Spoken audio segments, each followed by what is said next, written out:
Today I wanted to do another video because I'm also a work at home kind of guy. I have my own office set here. Well, this YouTube studio is also my office, and I work with a lot of clients which are all over Norway and all over the world actually, and use this camera to communicate with them.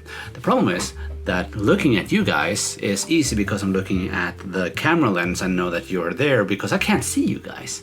But when I have a conversation with people over Teams or Google Meet or Zoom, I usually have to look over here where my other faces are. So I'm not getting eye contact with you guys if you're over here. That is quite annoying. And also, making these videos is kind of challenging because I usually have a script onto the side, so I can look over to the side, get the script and look back at you guys. But that's gonna change today because I got myself a new toy.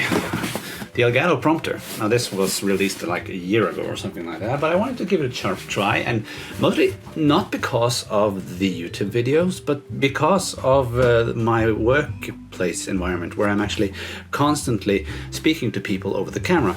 It can get a bit like disoriented and disassociating because I'm not really seeing real people. I'm not really looking them in the eye. I hope that this will help with that. It's still not going to be as good as the physical contact between people, obviously, but this will help me get some eye contact, hopefully. But let's open this up and see what is inside the box, shall we? So this is the prompter, all-in-one teleprompter and monitor for your everyday streamer life, and of course a secondary display, a little 9-inch display that we can keep next to our other screens. I already have 3. This will be my 4th display. Let's see what's in the box, shall we? Cut open these seals here. Very stiff. Oh, so here we go. Get connected. It's in a little box. I guess we'll just take them out one by one. A fairly big box for a fairly small product, and that's because of all these awkward angles, of course, and there is a glass pane there that you don't want to break during transport. So there is our 9-inch screen. Here is our beautiful little glass pane which will reflect whatever is on this screen. So put that there. We have this mount, which is for our camera. Mount the camera there. And then I guess that this is placed here on the back. And you can try and fit it into like this back bracket here. So in this box, we got our little instruction manual.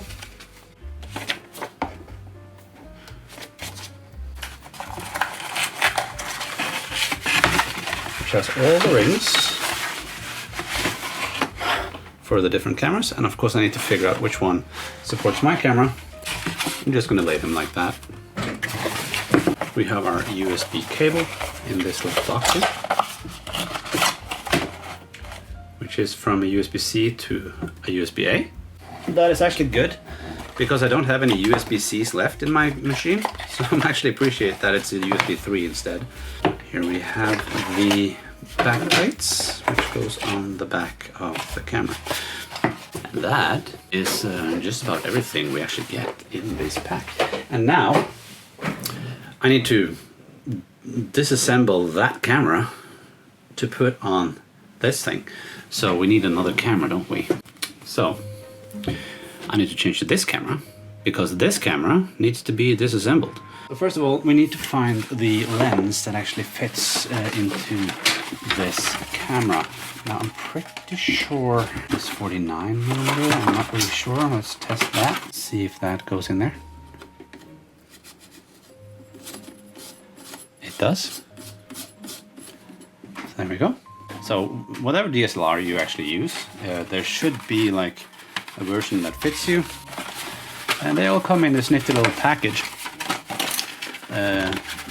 for their protection, which is kind of nice. I'm just going to leave that there for now.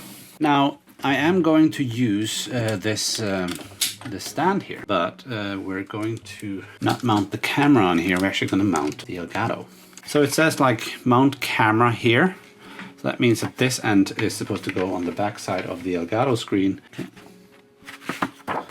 This is the backlight that we're going to use. There we go. Okay, and it fits onto well. So that screws out quite easily. There we go. Okay, so now that's connected. I'm going to first insert the camera. So that stands like that. This little wall mount. Don't fasten it all the way. And then we can fasten the camera. Alright. Now I do need to loosen it so that I actually do have the ability to zoom. And it glides pretty nicely actually. Center of gravity is just about under here. Here will be, well, here will be back heavy, and here it's pretty much center. So I think we should add our bracket right there. Oh, and that doesn't work because of that little, yeah. You know what, I may actually have something that can help with that. Let me just take a look. Okay. Something like this, if you got, if your tripod isn't working, you need like an extender or something to lift it up just a little bit. So this is a universal like bracket to use on, well, any tripod or something like that, which I've usually used on the other lights that I had before. Not this ring light, but the other ones. So I'm actually gonna try and see if I can't repurpose this. So this should lift it up just enough so that I can actually mount it completely. I also have a little bit more leeway on how to move it there. Need to tighten it, couldn't tight. Okay. Now, hopefully I can keep this front part in front of me, like that. There we go. The camera is a bit higher than it was before, so I'm interested in, it's going to be interesting to see if how this will affect the actual image.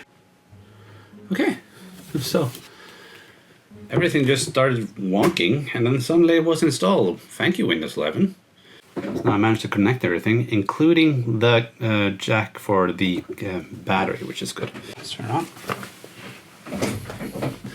There we go. And as you can tell right now, it's pretty high. There we go. I think I need to move it down though. Let's see how this works though. You can see I do have 4 displays now. And this one actually goes in between there. Wavelink, Steam Deck. Before you download, subscribe. No, thank you. Continue without download. Thanks for downloading. Downloads, and there we go. I feel like a lot of these softwares just comes with some of these products, like the Razer camera, which I'm using. I don't install that Razer software because it's so bloated with a lot of weird processes that we really don't need. I just need the camera to work. And the same thing goes here. I'm really afraid that the Elgato hub here has too many settings that I don't really need. So that's going to be interesting to see. Here we go. Ready to roll, the prompter. Oh, thank God I just have this. Ready to roll with the camera? Whether this it's a video script, talking points, camera hub prompter gives you full control. So you can take a look here. Here in text mode, prompter will automatically mirror everything that you enter onto the screen. This way you can stay on the script while maintaining natural eye contact. Okay, how do I move onwards? Can I use this? Can I use anything else? Can I use my camera? No. I can't use my keyboard to change it. Okay, this software actually looks kind of nice. It's not that much bloat happening here. Control Alt page up, Control Alt page down. Those were some very, very, very, very, very complicated hotkeys, by the way. Like, why? Why is the hotkey Control Alt P to play and pause? Control Alt P. But I do wish I could just use my arrow keys just to go up and down. So I guess that's something to check out. Let's see here. And how can I allow you not to run in the background even when I put you down? Oh, here I can switch between the different ones. Chat? Prompter is not displaying your stream chat. But this just works with Twitch. What about YouTube? Which I use. Oh, never mind. But I can go to display here, which then just shows my display.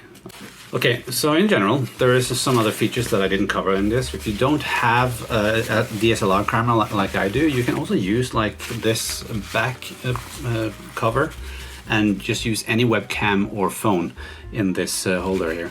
You can also just use like I'm using on my phone now, one of these holders. Just put them on top to hold your phone in place. And then you can just use this just to put like your little web camera through here, or of course you can also use it just put this over, and the blackness behind it will still work as an Elgato Steam or an Elgato Prompter. I'm looking forward to trying this out. So far, I'm very interested and impressed. So this is there's not going to be a follow-up. Well, there might be a follow-up video, but this has been the unboxing of the Elgato Prompter and a little test of setting it up. I might need to move it down a bit. As you can see now, the camera is a bit high compared to what I'm used to. It might actually give me a better profile image than I'm used to, so I might keep it there. Let's try this for a little while and just see how it works. Thank you guys so much for watching. Remember to like this video if you liked it, subscribe if you want to, and I'll talk to you next time.